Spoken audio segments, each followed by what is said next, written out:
Just outside the VAB, you'll see a full-scale replica of the Launch Abort System, or LAS.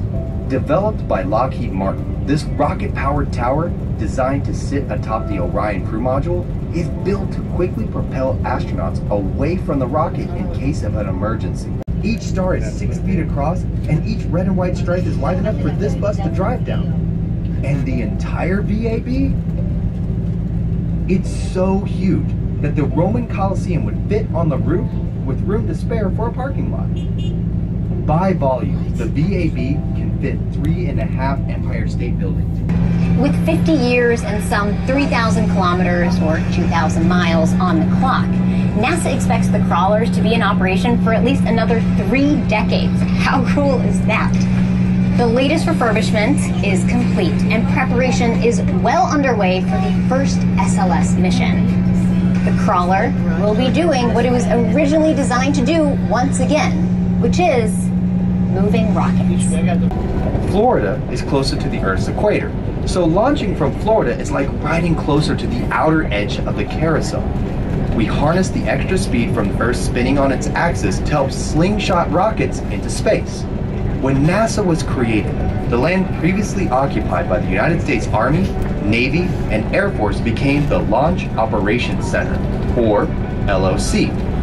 Now the gray structure that's underneath that blue structure, that's the original fixed service structure that was there back in the early 60s for the Apollo Saturn V program, all the way up through 2011 when Atlantis was the last to launch for NASA out here. Has been NASA's Rockstar launch pad here at the Kennedy Space Center for the last 50 years. That could damage the rocket before launch. After all, Florida is the lightning capital of the United States. This launch pad is full of impressive features.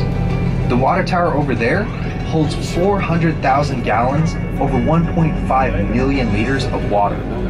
All of that water is dumped on the mobile launcher and inside the flame trenches in less than 30 seconds during a launch. International Space Station, or ISS.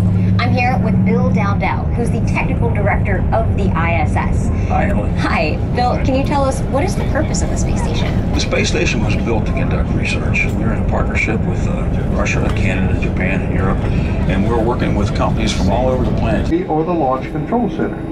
During a normal launch day for NASA, there'll be anywhere from 200 to 300 engineers in that building doing everything they can to make sure the launch goes off without a hitch. And if by chance you ever get the opportunity to come back and watch one of the launches from the Cape Canaveral Air Force Station side, this is the gantry observation platform. As you look across the water, this is about as close as you can get to the launch pads on the Cape Canaveral side. Because this is where the shuttles used to go in there and be totally refurbished before going out to the launch pad. Then they ended that program, and Boeing, they went up for lease, and Boeing snatched them both, and that's where their future projects are now being put together, right in those two buildings. Does anybody have any idea how many acres we have out here? Last guy on the last bus said 175. Yeah, yes, there are definitely over 1,000. Many over 1,000. 144,000 acres.